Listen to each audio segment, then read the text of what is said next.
Halo, jumpa lagi dengan saya Agung Dai. Ya, sekarang saya mau sharing tentang cara merupiah rumah sendiri ya.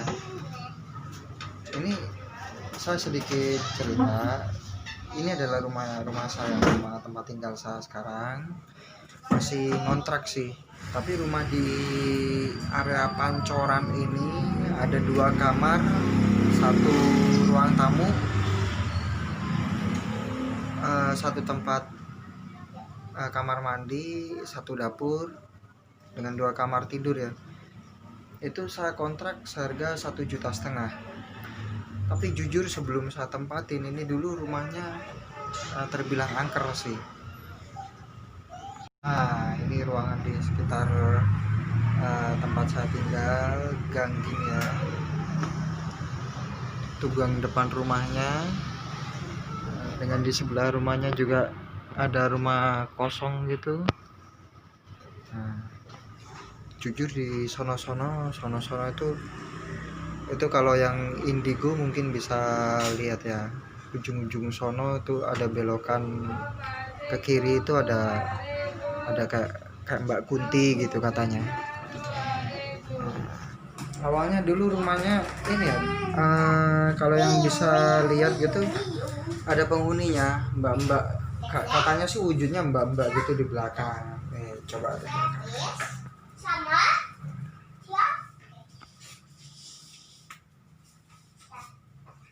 tuh dulu kamarnya. Ini emang kebetulan lagi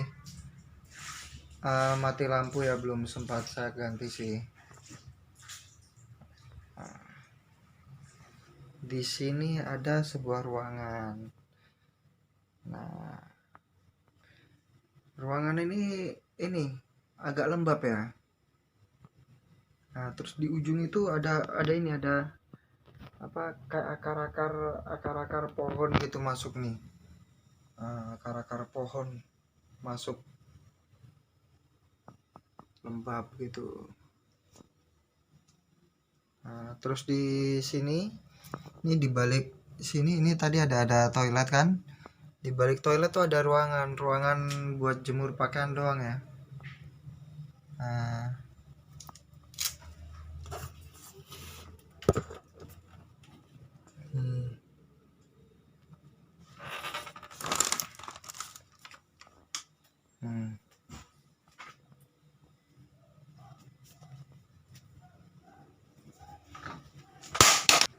sekarang balik lagi, gimana saya membersihkannya, merukiahnya gitu. Jadi untuk merukiah rumah ini, pertama kita bisa ambil wudhu dulu. Nah, ambil wudhu. Setelah ambil wudhu, siapkan air ya, sedikit air di mungkin di mangkok kecil gitu. Kita bisa baca bismillah, baca al-fatihah, baca anas, al-falaq, al-ikhlas. Kalau bisa masing-masing 3 kali gitu. Terus tiap baca 1 ayat bisa kita tiupin ke airnya gitu, sambil kita ciprat-cipratin ke lokasi yang mungkin ada gangguannya gitu. Kalau saya mungkin di kamar belakang gitu, itu ada. Cuma kalau saya tambahin, kalau saya mama ada jin yang membandel gitu ya, yang udah diusir balik ke situ, diusir balik lagi, itu saya tambahin al-kafirun sama ayat kursi buat penutup. Cuma ada satu cerita ya, waktu saya kumpul sama beberapa ustadz di Kasana. Waktu itu ada ustadz ahli fikih, ada ustadz dari Muhammadiyah, dari NU, ada ustadz pembimbing dari MUI. Lalu sewaktu lagi santai kita membicarakan pengalaman masing-masing, termasuk ada salah satu ustadz. Dia bercerita waktu itu dia mendapat proyek ruqyah gitu. Dia bilangnya waktu itu proyek gitu. Waktu menjalankan ruqyah yang dia bilang proyek ini, waktu dia melakukan ruqyah, dia waktu itu menjalankan sesuai dengan kitab ruqyah, panduan ruqyah gitu. Dia amalkan itu kitab dari A sampai Z. Cuma si orang yang di ruqyah nih nggak ngefek apa-apa, masih diem aja, nggak bergeming, cuma lihat pelengok gitu aja. Nah, waktu dia udah panik, waktu si satu ustadz ini udah panik, tiba-tiba datang ustadz lain sambil lewat ngelirik gitu, terus batuk Bismillahirrahmanirrahim. Tahu-tahu sembuh gitu si pasiennya. Saya ketawa ngakak denger ceritanya ini ustadz gitu. Cuma yang jadi pertanyaan, kenapa sekelas ustadz pun, mungkin waktu itu beliau calon ustadz ya, masih mau lulus dari pesantren gitu atau dari perguruan tingginya gitu kan. Cuma pertanyaannya kenapa ada yang ngefek, ada yang enggak gitu.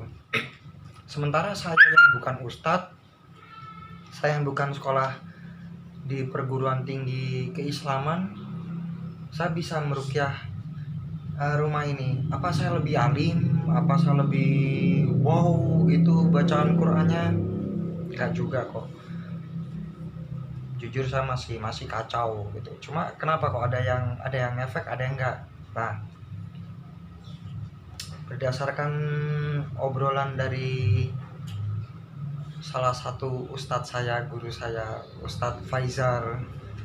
Ustadz Faizar, punten saya cuma nge-share sedikit ilmunya gitu ya. Jadi memang untuk meruqyah ini diperlukan adanya tauhid gitu.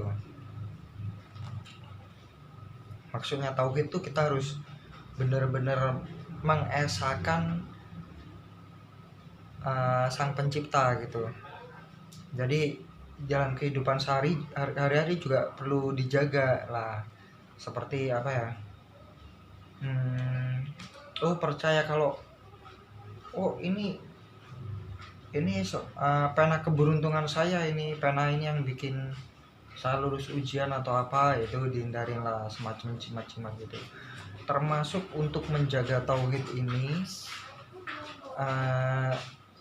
jadi waktu itu kelahiran anak saya yang pertama, ari-ari itu kan biasanya orang-orang tua zaman dulu kan dikasih bolpen, pensil, penghapus, biar pinter gitu kan.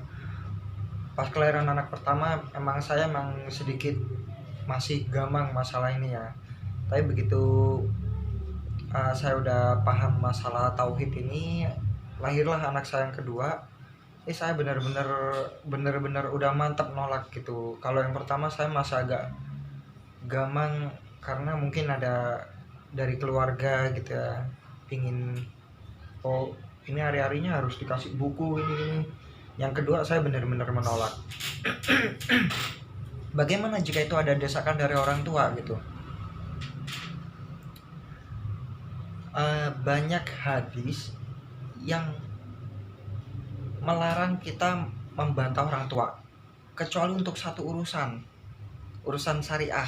Urusan syariah kita harus menolaknya, tapi dengan satu ketentuan, harus dengan kata-kata yang lembut, karena bagaimanapun beliau atau mereka adalah orang tua kita. Nah, jadi yang pertama menjaga tauhid, yang kedua tetap berpikiran positif ke Allah pencipta kita. Lalu yang terakhir, alangkah baiknya sebelum meruqyah kita perbanyak dulu nih bacaan istighfar sama zikir, perbanyak dulu istighfar sama sholawat Nabi. Kenapa? Karena Allah tuh cinta terhadap bacaan istighfar sama sholawat Nabi ini. Bahkan ada hadis yang berbunyi untuk sholawat itu adalah bacaan yang nggak akan ditolak gitu, atau akan diterima gitu, dengan keyakinan pikiran yang positif. Itu ada firmannya, aku adalah apa yang hambaku prasangkakan. Insya Allah ruqyahnya bisa berhasil ya. Selamat dipraktekkan, semoga barokah buat kita semua, amin.